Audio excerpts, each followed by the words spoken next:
네, 스콧 베선트 미국 재무부 장관이 미중 정상회담과 관련한 세부 이행 합의를 이번 달 안에 마무리할 계획이라고 밝혔습니다. 국제부 연결해서 자세한 소식 알아보죠. 이지은 기자. 네, 베선트 미국 재무부 장관은 미중 정상회담과 관련한 세부 이행 합의를 이번 달 안에 마무리할 계획이라고 밝혔습니다.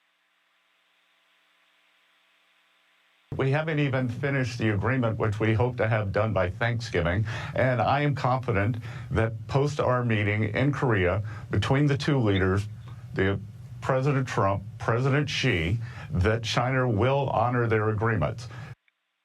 앞선 회담에서 중국은 히토류 등 수출 통제를 1년간 유예하고 미국은 중국에 대한 펜타닐 관세를 10%포인트 인하하기로 했습니다. 최근 월스트리트 저널은 중국이 미국 군사기업에 대해 히토류 수출을 제한하거나 절차를 까다롭게 만들 수 있다고 보도했는데요.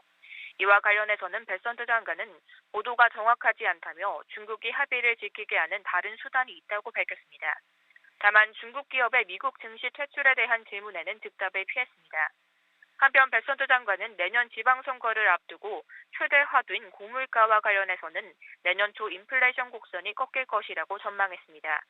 특가 초과 근무 수당 세금 공제 환급으로 실질 소득이 상승할 것이라면서 관세 배당금 지급 계획도 재차 강조했습니다.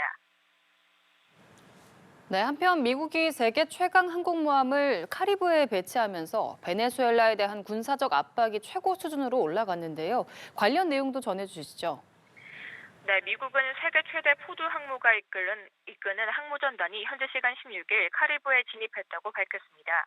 미 해군은 이번 해상작전이 헤그세스 전쟁부 장관이 트럼프 대통령의 범죄 조직 해체와 마약 테러 대응 명령을 지원하라고 지시함에 따라 이뤄졌다고 설명했는데요. 그러면서 해당 항모전단이 범죄 조직 격퇴와 해체를 위한 서던 스피어 작전의 일환이라고 덧붙였습니다.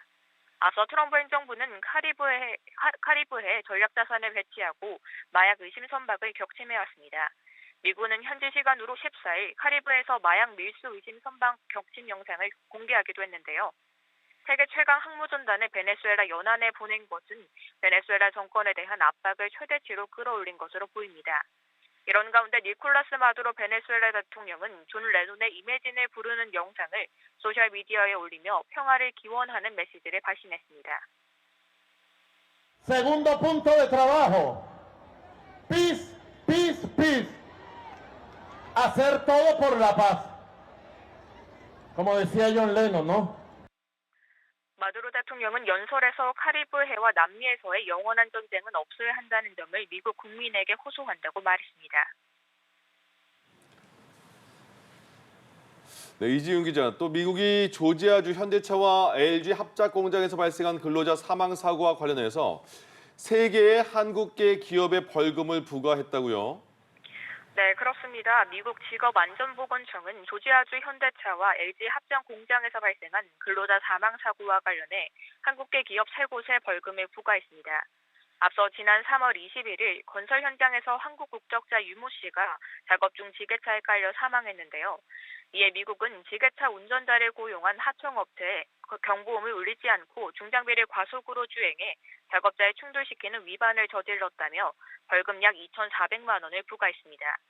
또 사망한 근로자 유 씨를 고용한 업체에는 중장비 사용 작업장을 안전하게 유지하지 않았다며 벌금 약 1,300만 원을 부과했습니다.